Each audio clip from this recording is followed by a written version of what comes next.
কৃষি ও কৃষক বাঁচাও সংগ্রাম কমিটির পক্ষ থেকে প্রতিবাদ সভা ও মিছিল অনুষ্ঠিত হল মন্তেশ্বরে।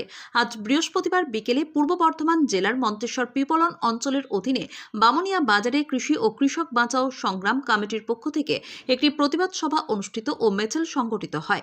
মূলত 7 দফা দাবিকে সামনে রেখে এই প্রতিবাদ সভা অনুষ্ঠিত হয়। মূলত আজ প্রতিবাদ সভা ও মিছিল থেকে চাষি ভাইরা আওয়াজ তোলেন কয়েকজন চাষিকে মিথ্যে মামলা দেওয়া হয়েছে, তারই প্রতিবাদে এবং মামলা প্রত্যাহার করার দাবিতে এই মিছিল। পাশাপাশি ইলেকট্রিক বিল বছরে 7,000 থেকে 10,000 টাকা নির্দিষ্ট করতে হবে, কুইন্টাল প্রতি ধানের মূল্য 3,000 টাকা করতে হবে, ন্যায্য মূল্যে কৃষকদের সার প্রদান করতে হবে, চাষের জন্য ভুতুরে ইলেকট্রিক বিলের কারণে লাইন কাটা যাবে না। এই সমস্ত বিষয়গুলি নিয়ে এদিনের প্রতিবাদে সোচ্চার হয়েছিলেন কৃষকেরা। তাদের অভিযোগ, তারা যথাযথ ধানের ন্যায্য মূল্য পাচ্ছেন না।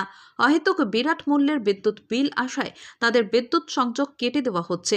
এই সময় ধানের বীজ রোপণের অবস্থায় বিদ্যুৎ দপ্তর থেকে চাষিদের লাইন কেটে দেওয়া হচ্ছে বলে অভিযোগ চাষিদের। এই কারণে কৃষিকাজে ব্যাঘাত ঘটছে। সেই সঙ্গে সারের কালোবাজারিতেও নাকানি চোবানি খেতে হয় কৃষকদের। এই সমস্ত অভিযোগ নিয়ে এদিন প্রতিবাদ জানান কৃষি ও কৃষক বাঁচাও সংগ্রাম কমিটির সদস্যরা।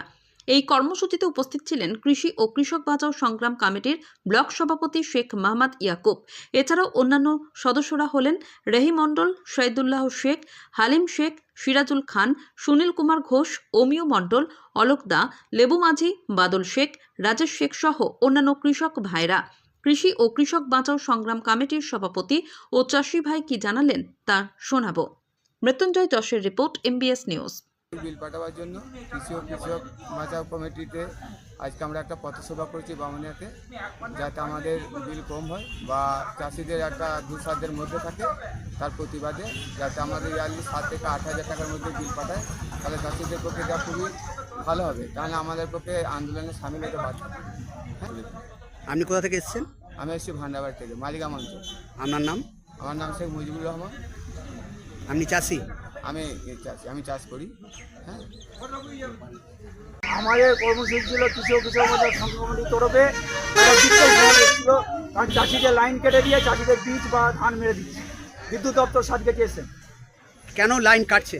লাইন কাটছে আমাদের দীর্ঘদিন, অনেকেই জানেন, 9 বছর আন্দোলন 17 সাল থেকে আমাদের আন্দোলন চলছে। আমাদের দাবি 10,000 টাকা এবং 7,000 টাকার মধ্যে বিলকে বাৎসরিকভাবে বিনা মিটারে এটা সীমাবদ্ধ রাখতে হবে। কারণ ওই ভিতরে বিদ্যুৎ মিটারের বিল আমরা চাষিরা বহন করতে পারছি না, আমরা দিইনি না, আমরা পারছি না। এছাড়া আর কি দাবি আছে? তার দাবি আছে 3,000 টাকা কুইন্টাল মোটা ধানের দর করতে হবে, যা বাজার দর। চাষির সংসার চলছে না, এবং কীটনাশকের দাম কমাতে হবে, সারের দাম কমাতে হবে, এবং সারে যে স্ট্যাগ দেয় পাথরকুচি বালিকুচি, তার কোনো বৈজ্ঞানিক ভিত্তি আছে কিনা আমরা জানি না, সেটা ব্যাখ্যা দিতে হবে, নইলে আমরা স্ট্যাগ আমরা নেব না। এটা হচ্ছে আমাদের দাবি। এবং এরপরে যদি লাইন কাটে, চাষি যদি মরিয়া হয়ে তার ধান বাঁচাবার জন্য, ফসল বাঁচাবার জন্য লাইনে যদি নিজের হাতে কিছু করতে যায়, যদি অঘটন ঘটে, তার জন্য বিদ্যুৎ দপ্তর এবং সাধারণ প্রশাসন দায়ী থাকবে। এই সময় তো এখন বীজ রোপণ করার সময়, তাই এই সময় যে লাইন কাটছে, এতে তো আমরা ক্ষতিগ্রস্ত হবেন। কি বলবেন? ক্ষতিগ্রস্ত, ওরা লাইন কেটে দিচ্ছে, এবং তাতে কি হচ্ছে, বীজ এই ঠান্ডাতে মানে তার বৃদ্ধি থামিয়ে দিয়েছে, এবং বীজটা চাষটা লেট হচ্ছে, এবং তার বীজ মরে যাচ্ছে। সেই চাষি হয়তো চাষ করতে পারবে না, এবং তখনই সে আত্মহত্যা করবে, যে খবর আছে আমাদের।